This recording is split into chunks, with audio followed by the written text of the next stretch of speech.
हमारे देश ने एयरपोर्ट्स पर भयावह तस्वीरें देखी। कोई विदेशी टूरिस्ट चिल्ला रही थी कि उसे अपने देश वापस जाना है। एक पिता अपनी बेटी के लिए सैनिटरी नैपकिन मांग रहा था क्योंकि इंडिगो की हजारों उड़ानें कैंसिल हो रही थी। इतनी बड़ी क्राइसिस इससे पहले कभी इंडियन एविएशन की हिस्ट्री में कभी हुई है? इंडिगो इस समय 135 से 138 जो है वो रूट्स कवर करती है इंडिया में, और कुछ रूट्स में उनकी मोनोपोली है। कोई एयरलाइन है ही नहीं दूसरी कि इंडिगो और एयर इंडिया के अलावा तीसरा ऑप्शन हमारे पास है नहीं, तो पैसेंजर्स क्या करेंगे? 5-6 एयरलाइंस कम से कम आए। इंडिगो इतनी बड़ी कैसे बनी? 2006 में एक एयरक्राफ्ट से स्टार्ट किया, हवाई जहाज खरीदे, फिर उन्होंने लीजिंग कंपनी को दिए और वहां से उन्होंने वही जहाज अपने को लीज करवा लिए, तो उन्होंने डबल प्रॉफिट कमाया। ये जो क्राइसिस हुई 4 दिन 5 दिन जो चला, उसकी बड़ी वजहें आप क्या मानते हैं? प्लानिंग, एरोगेंस था कि नहीं करना है, हम मार्केट कंट्रोल करते हैं, हम मार्केट पावर हैं। ये क्राइसिस आर्टिफिशियल कराई गई। तो आपको लगता है डीजीसीए की भी बराबर से गलती है? कहीं ना कहीं डीजीसीए भी इन्वॉल्व है। मेरा कातिल ही मेरा मुंसिफ है, क्या मेरे हक में फैसला देगा मुझे? एक तरह से देखा जाए तो डीजीसीए को झुका दिया ना। चेक इन करवाने के बाद, बोर्डिंग गेट के बाद आपने ये मैंने पहली बार तक ले लिया। मैं चाहता हूँ उसकी एक इन डेप्थ जांच होनी चाहिए। दिसंबर 2025 के शुरुआती दिन हमारे देश ने एयरपोर्ट्स पर भयावह तस्वीरें देखी। कोई विदेशी टूरिस्ट चिल्ला रही थी कि उसे अपने देश वापस जाना है। एक पिता अपनी बेटी के लिए सैनिटरी नैपकिन मांग रहा था। कोई बच्चे अपने बुजुर्गों की अस्थियां लिए रो रहे थे। ये सब अपनी अपनी मंजिल के लिए उड़ान नहीं भर पा रहे थे क्योंकि इंडिगो की हजारों उड़ानें कैंसिल हो रही थी। शायद भारतीय एविएशन के इतिहास में इतनी बुरी स्थिति पहली बार आई थी। लेकिन क्यों हुआ ऐसा? क्या थी इसकी असली वजह? और क्या ऐसा खतरा फिर से हमारे सर पर मंडरा सकता है? इन सारे सवालों के जवाब देने के लिए बातें अनकही में आज मेरे साथ जुड़ रहे हैं कैप्टन सौरभ भटनागर, जो कि एविएशन एक्सपर्ट हैं और एक्स एयरबस 320 के कमांडर भी हैं। मैं हूं आपके साथ रिचा अनुरुद्ध। कैप्टन भटनागर, बहुत बहुत स्वागत है आपका बातें अनकही में।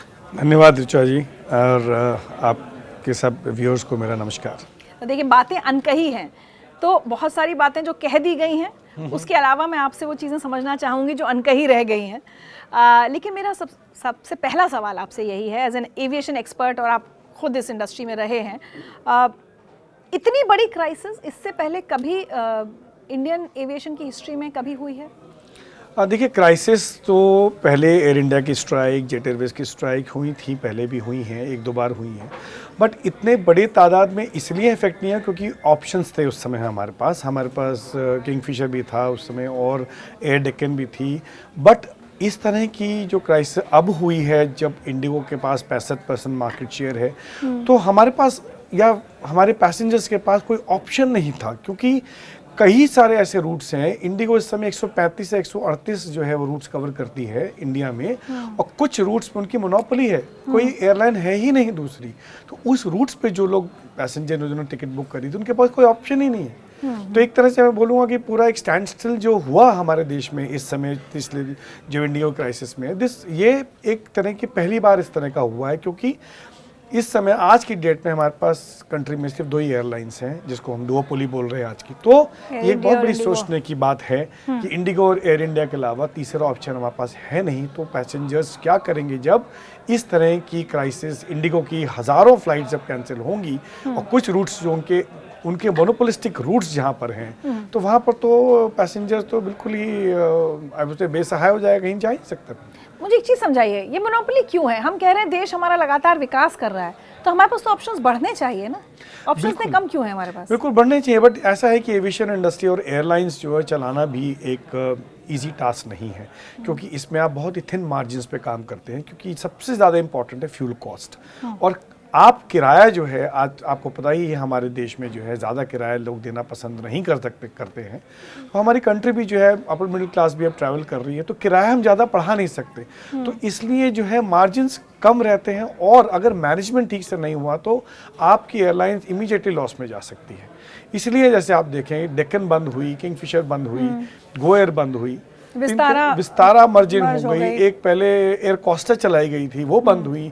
एयरलाइंस आती हैं बट बंद हो जाती हैं, और कहीं ना कहीं एक तो प्रॉफिट मार्जिन पे फ़र्क पड़ता है, और जो है ऑपरेटिंग कॉस्ट बहुत ज़्यादा होती है जिससे प्रॉफिट्स नहीं निकलते, बिकॉज आफ्टर ऑल ये तो प्राइवेट है।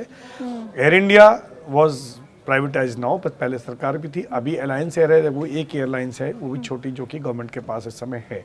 सो हमको ये चाहिए, या गवर्नमेंट को चाहिए, या डीजीसी को चाहिए कि थोड़ा कंपटीशन बढ़े, हाँ। 5-6 एयरलाइंस कम से कम आए, तब जैसे लोगों के टिकट पास प्राइसेस भी कॉम्पिटिटिव होंगे। Competitive, competition commission of India है, उनका काम ही है देखने के लिए कंपटीशन होना चाहिए।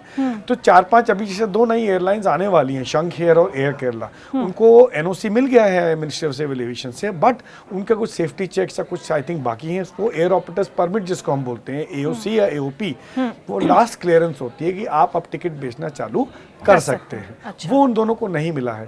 तो मैं चाहता हूं कि जल्द से जल्द इनकी जो है, जो भी इनके पैरामीटर्स रह गए हैं, उनको डीजीसी क्लियर करके उनको जो है वो एओसी दे, ताकि वो बिजनेस में आए और प्रोत्साहन दे। और बाकी एयरलाइंस को आना बहुत लोग चाहते हैं, बिजनेस करना चाहते हैं, डोमेस्टिक में आना चाहते हैं। आकाशा का क्या स्टेटस? आकाशा ग्रो हो रही है, अभी इनका एक जहाज कल या परसों में एक और नया जहाज आया है। Akasa is a growing airline.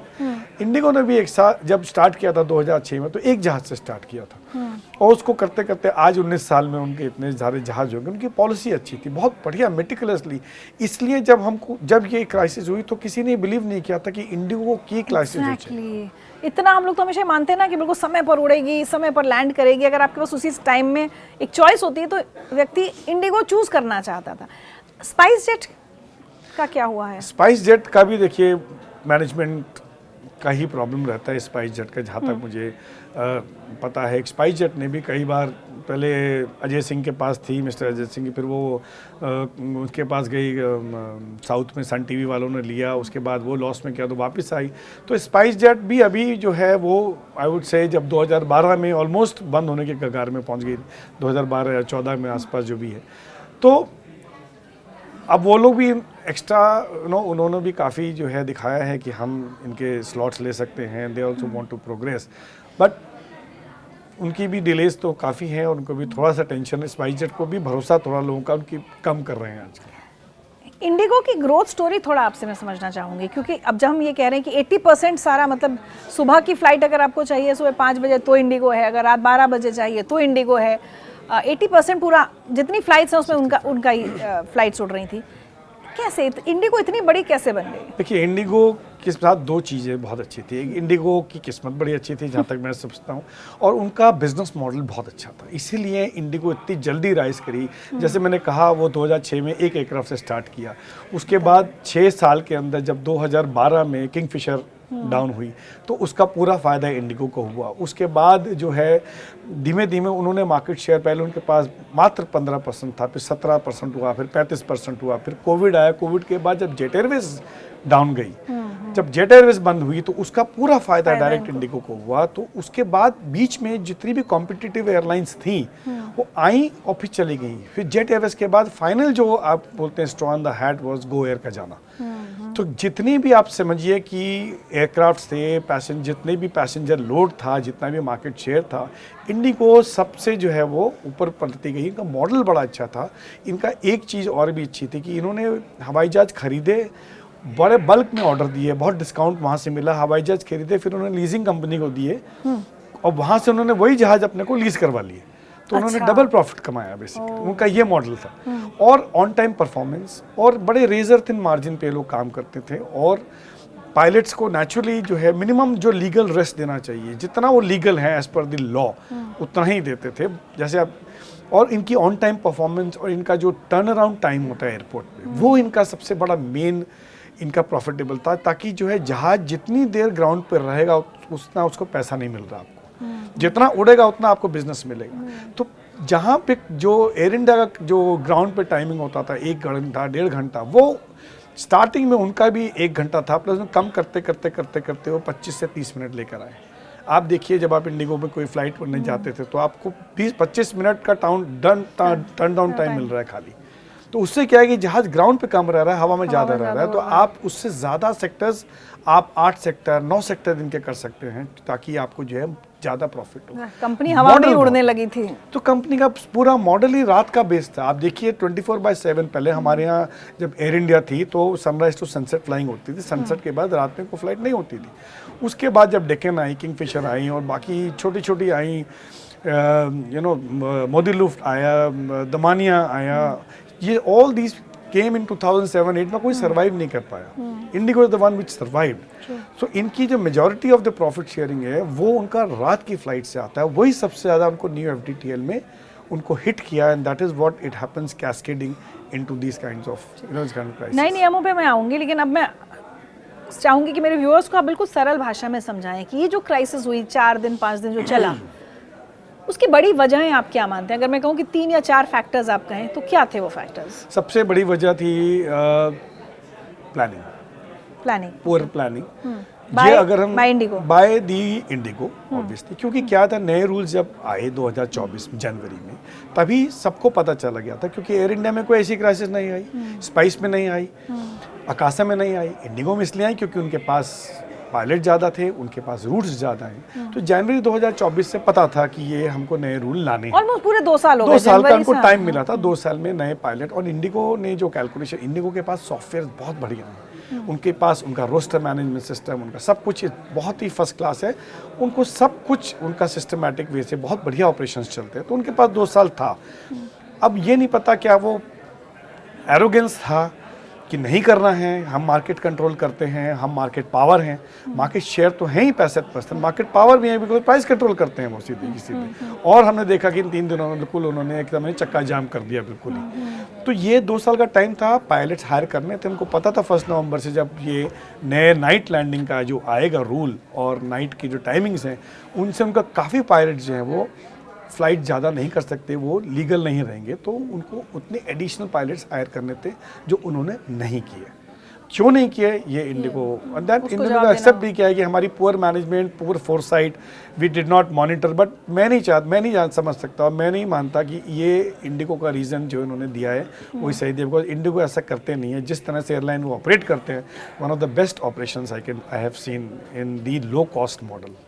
तो ये मुझे कहीं लगता है पुअर मैनेजमेंट मुझे लगता है पुअर मैनेजमेंट, प्लानिंग। और अब आप कह सकते हैं कि यस, क्योंकि मार्केट कंट्रोल कर सकते हैं, तो जैसे 2 पायलट बॉडीज जो हैं उन्होंने भी, और काफ़ी लोग कह रहे हैं कि इंजीनियर्ड कराई गई है ये क्राइसिस। मैं वही पूछने आई थी आपसे कि क्या ये, क्योंकि 1 दिसंबर को मैंने सुना है कि इंडिगो की मैनेजमेंट गए थे डीजीसीए में आस्किंग फॉर एक्सटेंशन, तो डीजीसीए ने मना कर दिया कि एक्सटेंशन नहीं मिलेगा। बिकॉज कहीं ना कहीं देखिए, पायलट को फटीक को लेके एक बहुत इंपॉर्टेंट एक चीज़ है ये फटीक, जो ऑल ओवर वर्ल्ड हम लोग देख रहे हैं कि पायलटों 90-80% एक्सीडेंट्स जो हैं वो होते हैं पायलट ह्यूमन एरर की वजह से। तो ये एक बहुत बड़ा मुद्दा था जो कि पायलट फटीक और न्यू एफडीटीएल रूल्स कई सालों से हम लोग ट्राई कर रहे थे, जो फाइनली डीजीसीए ने एक्सेप्ट किया। अब उसके बाद आप जाके बोलते हैं कि हम उसको वापस से आप उसको एक्सटेंशन दे दीजिए। 2 साल आपको मिल चुके हैं, 2 साल मिल चुके हैं, उसके बाद आप बोलते हैं कि हमको उसमें और एक्सटेंशन चाहिए, हम पायलट हायर नहीं कर पाए, हमारी मैनेजमेंट सही नहीं थी, हमारी प्लानिंग सही नहीं थी, हमने एंटिसिपेट नहीं किया था। तो मुझे लगता है ये बात ठीक नहीं होगी। चाह रहे थे कि इस तरह की क्राइसिस हो, क्योंकि हमारे पास पायलट हायर करना पड़ता तो पैसे भी ज़्यादा देने पड़ते। तो अब 900 से 1000 पायलट की रिक्वायरमेंट है आज की डेट में एडिशनल। पायलट हायर किया करीब 400-450 पायलट उन्होंने, क्यों हायर नहीं किए? दैट वो तो इंडिगो के मैनेजमेंट। अभी कितने पायलट्स होंगे इंडिगो के पास? और इंडिगो के पास करीब 5600 5600 पायलट्स हैं। और आइडियली जो अब नए रूल के हिसाब से उनको करीब 800-900 के पायलट्स और की जरूरत है। बट हायरिंग उतने के लिए इतना तमाशा हो गया। नहीं तो आप देखिए ना, देखिए जो इंजीनियर की बात कर रहे हैं कि मेरे बहुत से पायलट फ्रेंड्स हैं, तो कि ये क्राइसिस आर्टिफिशियल कराई गई, क्योंकि मैं नहीं समझता कि इंडिगो ने जो डीजीसीए को नंबर दिए 124 पायलट्स की शॉर्टेज हमारी है, 69 कैप्टन और 56 और समथिंग जो है 57 फर्स्ट ऑफिसर जो है, तो 124 का उन्होंने करीब एक आंकड़ा दिया था। 124 पायलट की शॉर्टेज में आप मास कैंसिलेशंस कर रहे हैं, तो ये एक मिसमैच लगता है मुझे। और उसमें भी कुछ पायलट्स ऐसे रहे होंगे जो उड़ने के लिए तैयार होंगे कि ठीक है हम कर सकते हैं। बिल्कुल थे, मेरे और भी दोस्त वो पायलट्स घर पे बैठे थे, उनको बोला कि आप नहीं आइए, फ्लाइट कैंसिल है आपकी। बोलते हम तैयार हैं, हम तैयार हैं। पायलट्स को घर पे बैठाया गया कि आपकी फ़्लाइट कैंसिल्ड है। पायलट्स को घर पे नहीं, पायलट्स को आपने एयरपोर्ट पे बुलाया, उनका मेडिकल जब होता है हमारा प्री फ्लाइट जिसमें ब्रेथ एनालाइजर होते हैं, वहाँ जाके उनको बताया कि आपकी फ़्लाइट कैंसिल है, घर जाइए। मैं नाम नहीं लेना चाहूँगा, मेरे खुद के अच्छे बहुत दोस्त हैं, मैं खुद इंडिगो में रहा हूँ। तो और वो तैयार थे उड़ने के लिए, वो तैयार थे, तो एयरपोर्ट पे पहुंच गए थे फ्लाइट ऑपरेट करने के लिए, वहाँ से उनको घर भेजा गया। आप देखिए दिल्ली में पूरी की पूरी जिस दिन 4 या 5 तारीख को, उन्होंने 5 तारीख का आई थिंक से पूरी डोमेस्टिक फ्लाइट सारे कैंसिल कर दी। 1500 या 2000 फ्लाइट्स जितनी आप। फिर दूसरी चीज़ एक और भी आती है, कहीं ना कहीं जैसे मॉनिटरिंग की बात आती है। आपके पास अगर पायलट नहीं है तो आप एक्स्ट्रा फ्लाइट्स क्यों उड़ा रहे हैं? एग्जैक्टली। आपने विंटर शेड्यूल में एक्स्ट्रा परसेंटेज फ्लाइट डीजीसीए से मांगा, डीजीसीए ने आपको अप्रूवल दे दी 6% एक्स्ट्रा फ्लाइट करने के लिए, इनफैक्ट 9.5% पिछले विंटर शेड्यूल से। तो कहीं ना कहीं डीजीसीए भी इन्वॉल्व है कि क्यों नहीं मॉनिटरिंग हुआ कि आपके पास पायलट हैं कि नहीं उड़ाने के लिए। 1 तारीख से जब नए रूल आ जाएंगे हमारे, उसके बाद जब आपको पता है कि ये पायलट रात में 2 लैंडिंग से ज़्यादा नहीं कर सकते और हमने ऐसा ऐसा रूल बनाया है पायलट्स को ध्यान में रखते हुए, तो आपके पायलट्स हैं कि नहीं है, ये डीजीसीए को पूछना चाहिए था। तो आपको लगता है डीजीसीए की भी बराबर से गलती है? डीजीसीए तो हमारा वॉच डॉग है, रेगुलेटर है। सरकार जो नियम बनाती है, मिनिस्ट्री ऑफ सिविल एविएशन है, गवर्नमेंट ऑफ इंडिया जो नियम बनाती है, जो नियम बने हैं हमारे एयरक्राफ्ट रूल्स 1937 जो एक्ट है हमारा, उसके अंदर जो रूल्स बने, उसमें डीजीसीए को पावर दी गई है in to monitor, to regulate these rules. उनको पावर दी गई है रूल्स बनाने के लिए, और डीजीसीए जो है हमारे रेगुलेटर है मेनली। वो क्या कर रहे थे फिर? हाँ, तो डीजीसीए का काम यही है कि एयरलाइंस को मॉनिटर करना कि उनकी safety, security, regulations, training, fares, किराया भी वो लोग मॉनिटर करते हैं डीजीसीए। सब किराए पर तो मैं आऊंगी, क्योंकि जो उसके बाद जो तो भयावह सब कुछ तस्वीर डीजीसीए बनी। क्या है मॉनिटर, और इनका दायित्व तो बनता है डीजीसीए। लेकिन डीजीसीए की तो कोई गलती बोलेगा नहीं ना कैप्टन? नहीं, डीजीसीए गलती है। अब इसीलिए अगर जो जांच होनी चाहिए, जो हाई लेवल कमेटी बनाई है डीजीसीए ने, वो भी डीजीसीए के ऑफिशियल्स ने की है। तो डीजीसीए वाले अपनी गलती, क्योंकि खुद अब डीजीसीए ने, मैंने सुना है कुछ 4 फ्लाइट ऑपरेशन इंस्पेक्टर जो उनके मेरा कातिल ही मेरा मुंसिफ है, क्या मेरे हक में फैसला देगा मुझे? तो वो मैंने सुना है 4 फ्लाइट ऑपरेशन इंस्पेक्टर जिन्होंने, जो इंडिगो को ओवरसी करते थे, जो उनकी सर्वेलेंस, ओवरसाइट, ट्रेनिंग और उनके डॉक्यूमेंटेशन, वो सब चीज़ देखते थे, उनको जो है उन्होंने ड्यूटी से रिलीव कर दिया है एक तरह से, या हम कहें सैक कर दिया उनको। वो डेपुटेशन पर थे इंडिगो से, तो उनको वापस एयरलाइन में भेज दिया है कि for failure of doing there duty. But मैं नहीं मानता कि उनकी कोई खास गलती होगी, क्योंकि वो तो सिर्फ मॉनिटर करते हैं, डिसीजन इज समबडीज। वो तो बड़ी मछलियों को बचाने के लिए छोटी मछलियों को, ये बहुत बड़ी ये क्राइसिस जो हुई है, ये एक इट्स एन आई ओपनर मैं कहूँगा हमारे एविएशन सेक्टर के लिए, और इसकी तह तक जाना बहुत ज़रूरी है कि ये हुआ क्यों और इसको आगे हम कैसे बचा सकते हैं, क्योंकि अभी भी मार्केट शेयर तो 65% उन्हीं के पास भी है, उनको कोई फ़र्क तो पड़ेगा नहीं ज़्यादा। और बल्कि नहीं, उन्होंने तो एक तरह से देखा जाए तो डीजीसीए को झुका दिया ना, डीजीसीए को तो अपने नियम वापस लेने पड़े। थोड़ा सा मैं चाहूँगी आगे बढ़ने से पहले, क्योंकि for those who don't know, basic अगर आप जो नियम थे, जो इंडिगो नहीं कंप्लाई वो करना चाह रही थी, वो नियम क्या थे? नियम देखिए क्या था, 2 बेसिक नियम थे। एक था हमारा वीकली रेस्ट और एक था नाइट की। जो बेसिकली प्रॉब्लम आ रही थी वो आ रही थी नाइट की प्रॉब्लम। नाइट का वीकली रेस्ट तो चलो ठीक है, 36 आवर्स का था, उन्होंने 48 आवर्स कर दिया, उसमें 2 नाइट कर दी, वो भी एक बहुत बड़ा कारण है। दूसरा कारण जो इंडिगो का है, उनकी अधिकतर फ्लाइट जो है वो रात में चलती है, नाइट पूरी उनकी वहाँ पर है, उसमें वो फेयर्स कंट्रोल करते हैं जो भी। तो रात का क्या था कि पहले नाइट टाइम्स थे 12 से लेके 5 बजे तक, उसको हम नाइट ड्यूटी कहते थे। अब डीजीसी ने बढ़ा के उसको कर दिया 12 से 6 बजे तक, एक तो पहले। और दूसरी थी कि नाइट में जैसे आप फ्लाइंग कर रहे हैं तो आपको 4 लैंडिंग, अगर हम नाइट ड्यूटी के अंदर आप कर रहे हैं तो आपको 4 लैंडिंग से 6 लैंडिंग कहीं अलाउड होती थी मैक्सिमम। अब डीजीसी ने उसको कर दिया 2 लैंडिंग। अब इसका मतलब क्या हुआ? मतलब ये हुआ कि आप कोई भी आपकी फ्लाइट टाइम अगर उस नाइट ड्यूटी के अंदर आ रही है तो पूरी ड्यूटी आपकी नाइट काउंट होगी। इंडिगो डिलाई करता है कि अर्ली मॉर्निंग डिपार्चर्स, हम लोग सब लोग सुबह जो बिजनेस वाले लोग हैं सुबह फ्लाइट कैच करते हैं, 4 बजे डिपार्चर, 4:30 बजे, 5 बजे। अब इस नए रूल के चलते हुए जो डिपार्चर 5 बजे का होगा, वो नाइट में 5 से 6 के बीच में, वो 1 घंटा नाइट में आ गया। अब जो हम लोग जैसे करते थे, 5 बजे डिपार्चर होता था तो हम लोग 4 लैंडिंग करते थे। अब वो 4 लैंडिंग नहीं हो सकती, बिकॉज पूरी की पूरा सेक्टर जो है वो नाइट में काउंट हो जाएगा और आप 2 ही लैंडिंग कर सकते हैं। अब जो पायलट 4 लैंडिंग करता था उसको 2 करेंगे तो आपको एडिशनल पायलट चाहिए। तो आपका क्या होता है कि वो 4 लैंडिंग करके वापस लौटेगा या होटल में जाएगा। अब आपको 2 लैंडिंग के बाद आपको पायलट चेंज करने पड़ेंगे। एक तो वो कारण हो गया नाइट लैंडिंग का। दूसरी चीज आपकी जो है वो हो गया 48 आवर्स का रेस्ट। 48 आवर्स 168 घंटे, मतलब एक 7 दिन का रोलिंग पीरियड चलता है हमारा। उन 7 दिनों का मतलब 24 × 7 168 घंटे हो गए। उसमें आपको 48 आवर्स का रेस्ट देना जरूरी है पायलट को, और 2 नाइट होनी चाहिए। एक चीज़ एयरलाइंस करती थी कि अगर कोई पायलट छुट्टी पर है, उन्हें 2 दिन की सीएल या कुछ मांगे, तो वो लीव को भी वो लोग रेस्ट में काउंट कर लेते थे। अब वो भी शायद नहीं कर सकते। डीजीसीए ने मना कर दिया।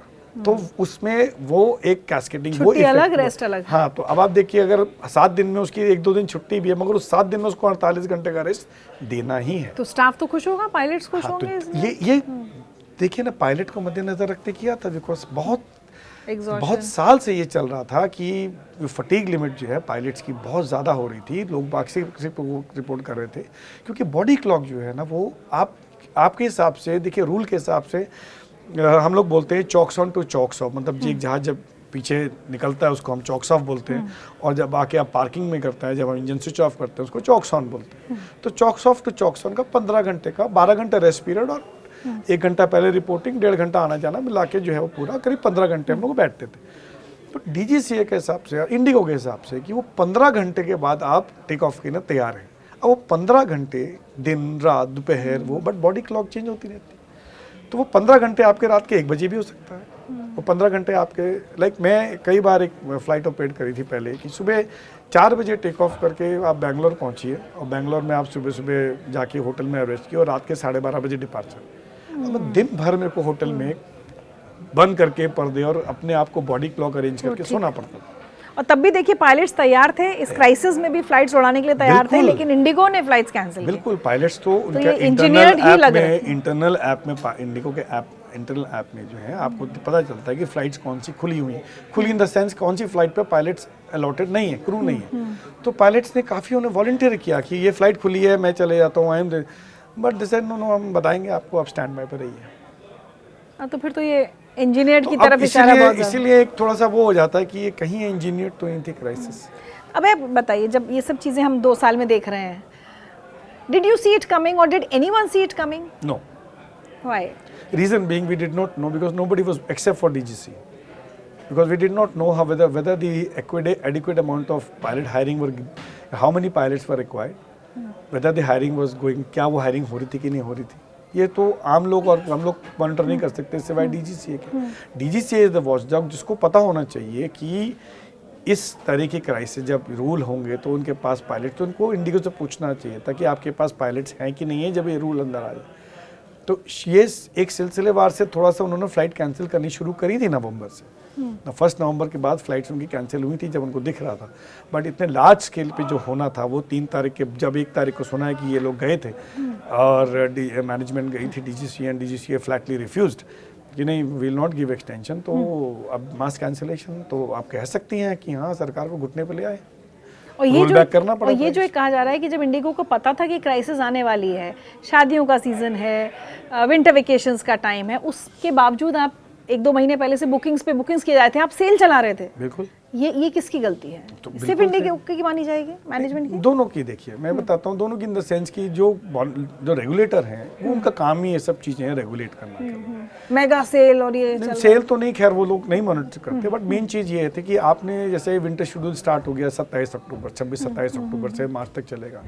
अब DGCA को उन्होंने अपना शेड्यूल सौंपा इंडिगो ने कि हम इस विंटर शेड्यूल में हम इतनी फ्लाइट 15,000 वीकली फ्लाइट चाहिए, विच इज़ जो पिछले समर शेड्यूल से 6% ज़्यादा थी और पिछले विंटर शेड्यूल से करीब 9.5% ज़्यादा थी। अब DGCA को चाहिए था कि वो पूछता है इंडिगो से कि भाई आप इंक्रीज तो कर रहे हैं बट नए रूल भी तो लागू होने वाले हैं, आपको एडिशनल पायलट्स भी तो चाहिए, तो क्या आप ये एडिशनल फ्लाइट्स उड़ा पाएंगे, आपके पास पायलट्स हैं? तो या तो इंडिगो ने बोल दिया था पहले कि हमारे पास सब कुछ है, पहले भी इंडिगो ने आई थिंक बोर्ड को बोला कि there is no any problem in that. किस बेसिस पे कहा मैनेजमेंट ने, ये तो इंडिगो ही बताए। बट एक चीज़ और भी होती है, इसके बोलते हैं हम कॉन्स्पिरेसी थ्योरी टाइप बोल रहे हैं कि भाई आप 4, 5, 6, 3 जो महत्वपूर्ण ऑस्पिशियस डे थे शादी के दिसंबर में, उसके बाद है ही नहीं, और 3 तारीख को आपने क्राइसिस स्टार्ट करी जब पूरा के पूरे इंडिया में मास मूवमेंट हो रहा है, कोई कहीं नहीं जा सकता उसके, आपने उसको एकदम हेल्पलेस कर दिया। 3 तारीख को देखिए ना, जो 4 तारीख की जो शादी है वो 3 तारीख को ही लोग फ्लाइट पकड़ के जाएंगे। तो अगर आप इसको थोड़ा सा इन डेप्थ एनालिसिस करेंगे तो आप पाएंगे कि 3 तारीख को मैक्सिमम मूवमेंट चल रहा था इंडिया में लोगों का, from place A to place B, destination, wedding, this that and everywhere. मुझे याद आ रहा है एक वीडियो था कि जिसमें वो लड़का लड़की जिनकी शादी होनी है वो खुद ही नहीं पहुंच पाए थे, तो वीडियो उस पे मतलब मेहमान आ गए और वो वीडियो ऑनलाइन किया उन्होंने। So sad. सो ये सब पता होने के बावजूद आप तो कहीं ना कहीं जो है आपको पता था, ये आपने 2-3 महीने से, क्योंकि आपको सबको पता है कि शादी का सीज़न है, क्रिसमस है, विंटर वेकेशंस है, न्यू ईयर है, लोग बहुत पहले से टिकट बुक करा लेते हैं। अब आप लोगों की टिकट्स तो बुक कर ली, ओवर बुकिंग, अच्छा एवरी एयरलाइन या तो आप इन्फॉर्म कर देते, 1 हफ्ता पहले भी इन्फॉर्म कर देते।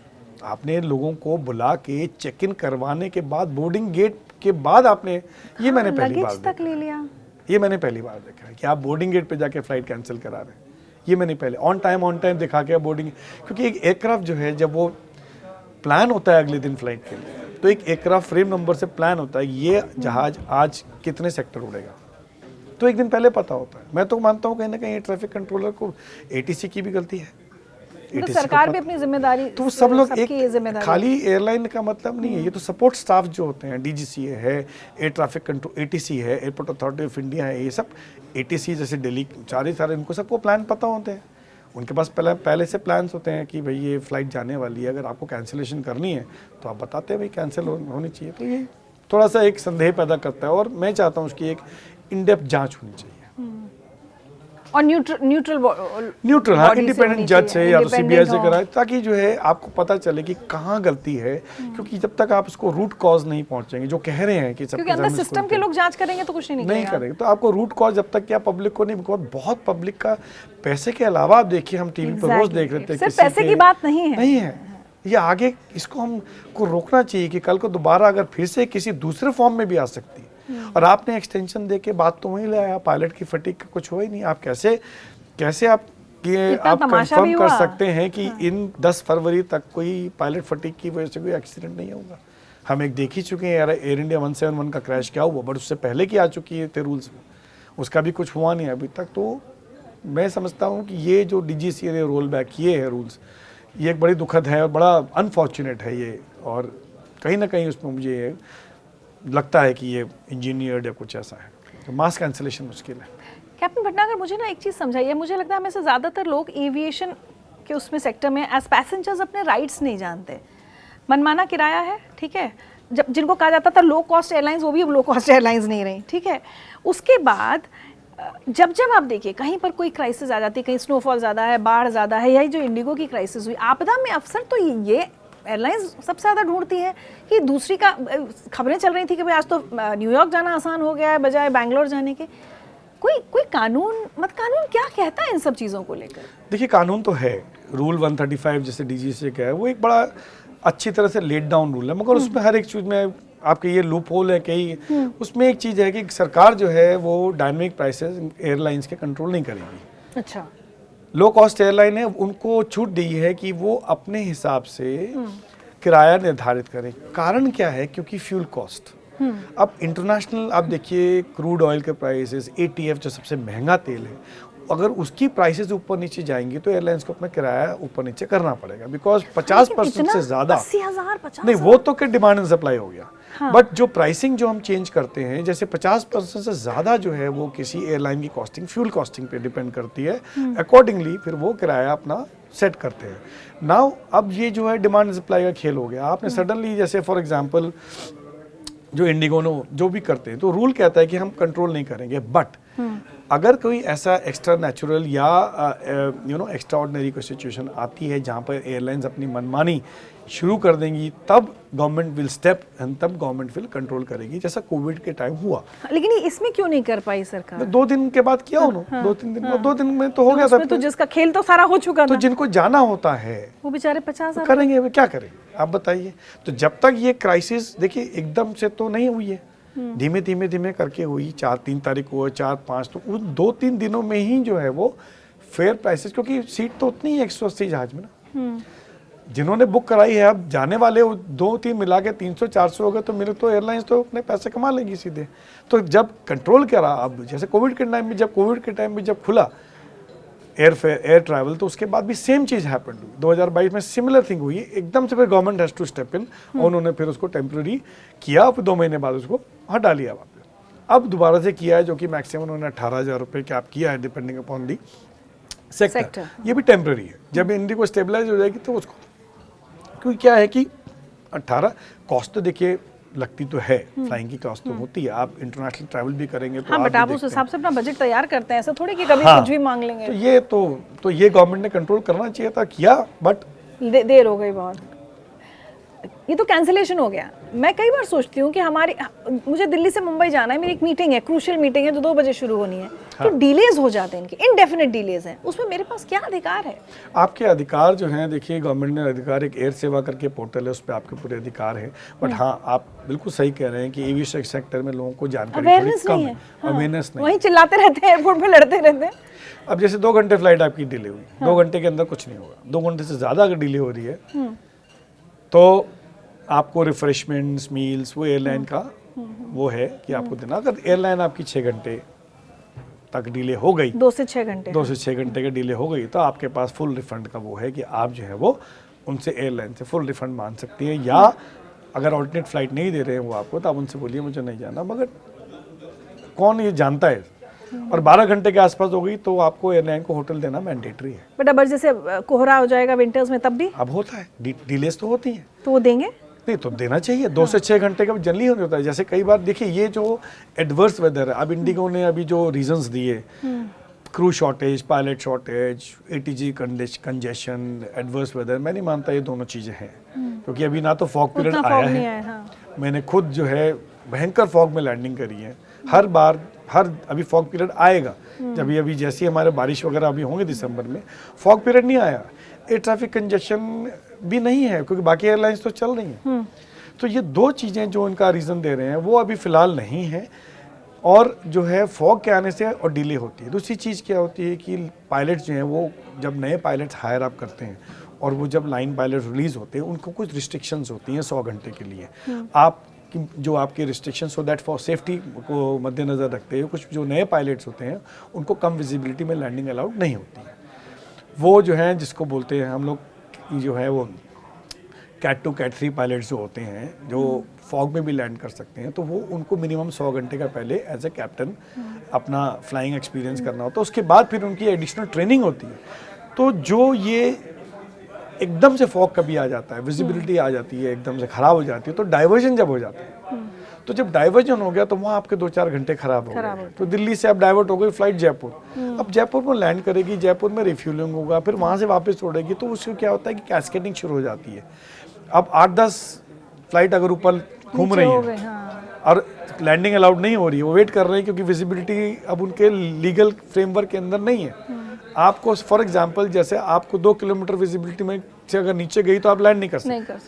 अब वो 1800 मीटर की विजिबिलिटी दिखा रही है, तो आप या तो वेट करें, अगर आपके पास जहाज में तेल है तो आप वेट करें, ऊपर घूमते रहें, या फिर आप डाइवर्ट करें। तो कई बार जैसे अभी श्रीनगर की विजिबिलिटी है एकदम से डाउन होती है बिल्कुल ही, तो कई बार जैसे मैं पिछली एयरलाइंस में था तो 3-4 बार जहाज गए, वहाँ पर नहीं लैंड कर पाए, क्योंकि क्या इंस्ट्रूमेंट सिस्टम भी कई एयरपोर्ट अपग्रेडेशन पर जाते हैं तो वो अपनी विजिबिलिटी क्राइटेरिया को बढ़ा देते हैं, क्योंकि हमारे पे इंस्ट्रूमेंट्स नहीं है, हम लोग भी मॉडिफिकेशन कर रहे हैं। जैसे श्रीनगर में चल रहा था अभी, उन्होंने लास्ट ईयर अपना कर दिया कि विजिबिलिटी क्राइटेरिया बढ़ा दिया, अब सारे के सारे उससे बाहर हो गए फिर वो।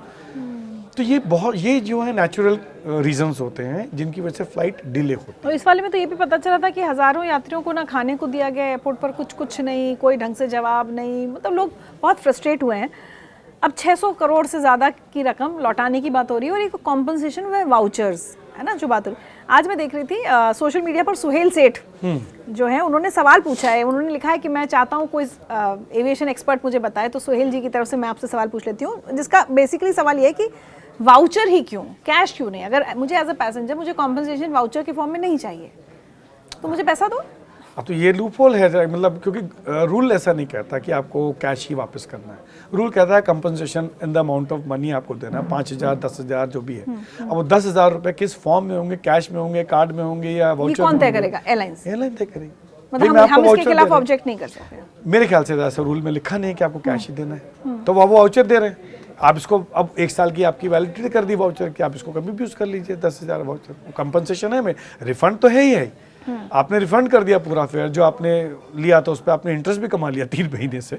आपने उसको बेसिक फेयर तो वही रिफंड किया जो आपने उससे लिया था, बट उस रिफंड में आपने 3 महीने का इंटरेस्ट भी ले लिया आपने उससे, बट आपको उसने उतना। तो मैं चाहता हूँ कि रिफंड जो है वो आपको जिस दिन बुकिंग हुई थी उसका इंटरेस्ट के साथ में वापस करना चाहिए। नंबर 1 वो नहीं होगा। नंबर 2 कंपनसेशन जो है वो कंपनसेशन देते हैं कि आपको इतना रुपीस का कंपनसेशन देना है, तो वो फॉर्म क्या होगी, काइंड में होगा या कैश में होगा, वो रूल एक होना चाहिए। बट वो बांध, मैं चाहता हूँ कि मुझे नहीं लगता कि जो है गवर्नमेंट इस तरह से बांधेगी भी नहीं आपको कैश ही देना है, या फिर उसको पैसेंजर पे छोड़ दीजिए वो किस तरह से लेना चाहता है, वो भी है एक चॉइस। जैसे हमारे ई-कॉमर्स में होता है वापस कीजिए तो आपको वाउचर मिल जाते हैं, या आपके ओरिजिनल मोड ऑफ पेमेंट में वापस चले जाते हैं, तो आपके पास रहते हैं ऑप्शंस। तो वो होना चाहिए कि या तो आप ओरिजिनल मोड ऑफ पेमेंट में आप बट कंपनसेशन एक वर्ड ऐसा है कि जो आपको ये लिमिट वो देता है, फ्रीडम देता है कि आपको किस फॉर्म में वापस करना है। Because refund is one thing which is mandatory. Compensation airline can say कि मैं वाउचर के फॉर्म में कंपनसेशन देता हूँ, तो वो आप उसको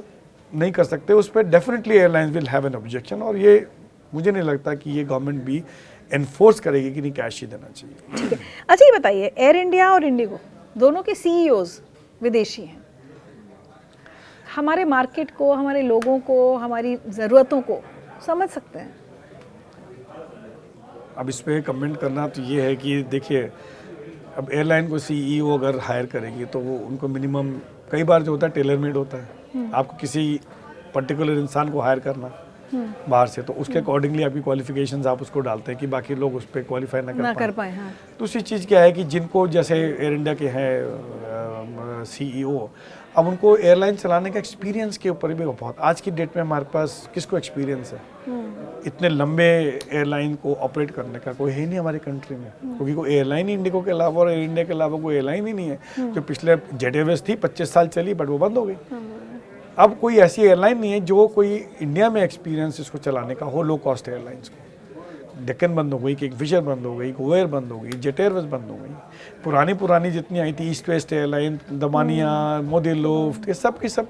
तो कोई एक कंसिस्टेंसी जो है हमारी एयरलाइंस में हमको इंडिया में दिखी नहीं, क्योंकि या तो हमारे रूल्स इतने स्ट्रिंजेंट हैं या क्या हैं, that is what the government has to think and DGC has to इसलिए उनको चलाने के लिए हम विदेशियों पर निर्भर हैं। करेंगे, क्योंकि वहाँ पर वो लोग, उनको एक्सपीरियंस है। लाइक जो हमारे एयर इंडिया वाले हैं, आई थिंक वो स्कूट से आए थे, वो सिंगापुर एयरलाइंस के, और जो चीफ ऑपरेटिंग ऑफिसर है इंडिगो के, वो भी, और सीईओ दोनों विदेशी हैं।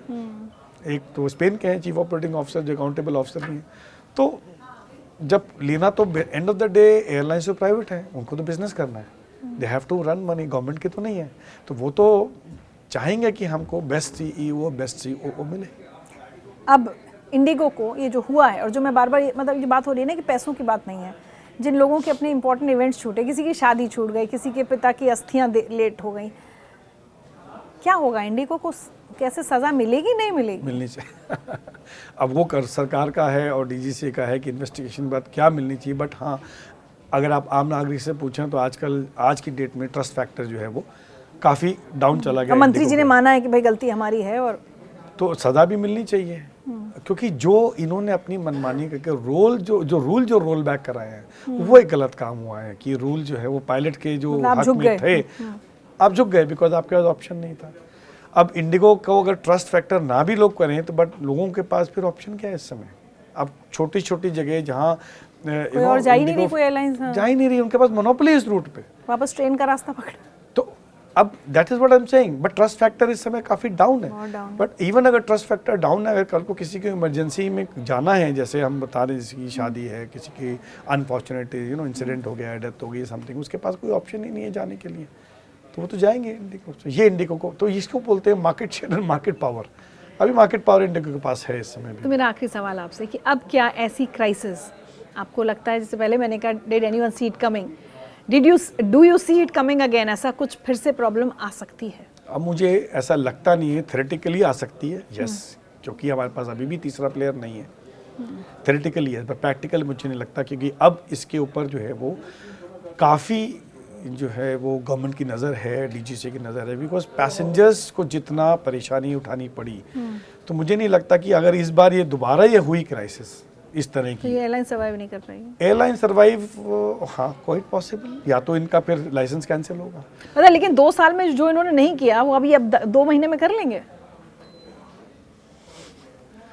आई डोंट नो क्या, क्योंकि डीजीसी को अभी इंडिगो को दोबारा रिवाइज शेड्यूल देना था, कल 5 बजे तक दे दिया उन्होंने रिवाइज शेड्यूल, जो उन्होंने फ्लाइट, तो गवर्नमेंट ने बोला कि 10% काटी हैं, तो करीब 220-225 फ्लाइट, इंडिगो ने और डबल कर दिया, 500 फ्लाइट कैंसिल कर दी है अपनी इंटर विंटर शेड्यूल में। नाउ द थिंग इज कि 230 फ्लाइट जो सरकार ने कैंसिल करी, उनके फ्लॉट्स जो हैं वो एयर इंडिया, आकाशा, स्पाइस को दिए जाएंगे, मगर अभी वो गवर्नमेंट ने डिसाइड नहीं किया कि किसको कितने स्लॉट मिलेंगे, क्योंकि एयरलाइंस भी रेडी होनी चाहिए।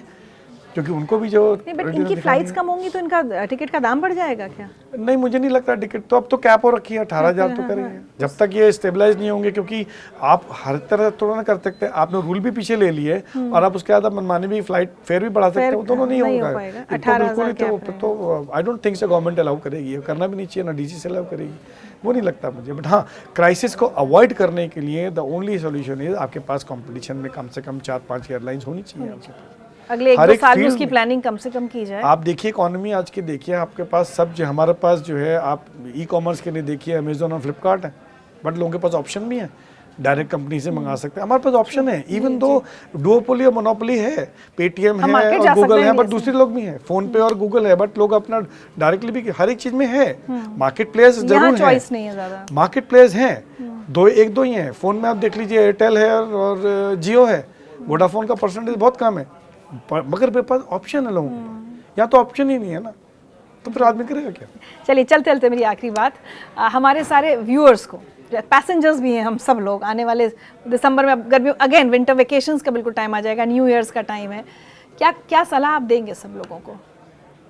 मतलब सलाह, मैं तो ये सलाह दूंगा कि related to flying to different vacation, you know, नहीं फ्लाइंग जो नहीं, तो आप, मैं ये नहीं बोलूंगा कि आप इंडिगो से बुक मत कीजिए या एयर इंडिया से कीजिए, नहीं तो आप जो सेक्टर पे इंडिगो ही जा रही है तो वहाँ पे ऑप्शन नहीं जाना पड़ेगा। और अब Indigo is getting the trust back, but इनको समय लगेगा पैसेंजर्स का ट्रस्ट वापस जीतने के लिए, मगर हमारे पास जब मजबूरी होती है तो फिर हम उसके बाद आगे हमको कुछ दिखता नहीं है। ऑप्शन होगा तो मैं तो मुझे लगता है कि लोग दूसरे ऑप्शन लेंगे, बट स्पाइस जेट की काफ़ी डिले चलती रहती है, तो मेरे को लगता है कि सबसे बड़ा इम्पोर्टेंट फैक्टर इस समय ये है कि आपके पास जल्दी से जल्दी आप इस कंपटीशन को बढ़ाएं और उस रूट्स पे, जिस रूट पे इंडिगो की मोनोपोली है, वहाँ पर उसको और एयरलाइंस को बोलें कि आप भी ये रूट्स यहाँ चलाइए, तब जाके ये थोड़ा सा सेटलमेंट होगा। चलिए, बहुत बहुत शुक्रिया कैप्टन सौरभ भटनागर बातें अनकही में आने के लिए। अपने व्यूअर्स से सिर्फ यही कहेंगे, आने वाला वक्त है, छुट्टियों पे आपको जाना होगा, थोड़ा सोच समझकर अपने टिकट्स बुक कीजिए।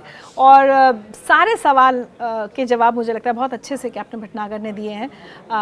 बहुत बड़ा सवाल उठता है सिर्फ इंडिगो पर नहीं, DGCA में जो भी लोग थे, जो इंचार्ज थे, सरकार पर, इन सबको अपनी अपनी, इनकी सबकी जिम्मेदारी तय होनी चाहिए, सबकी जवाबदेही होनी चाहिए। और हम उम्मीद करेंगे कि ऐसा जो 4 दिन की क्राइसिस इस देश ने झेली है, और एक एक व्यक्ति जिसने वो दर्द सहा है, वो शायद हम नहीं समझ सकते, लेकिन ऐसी कोई क्राइसिस दोबारा इस देश में ना आए।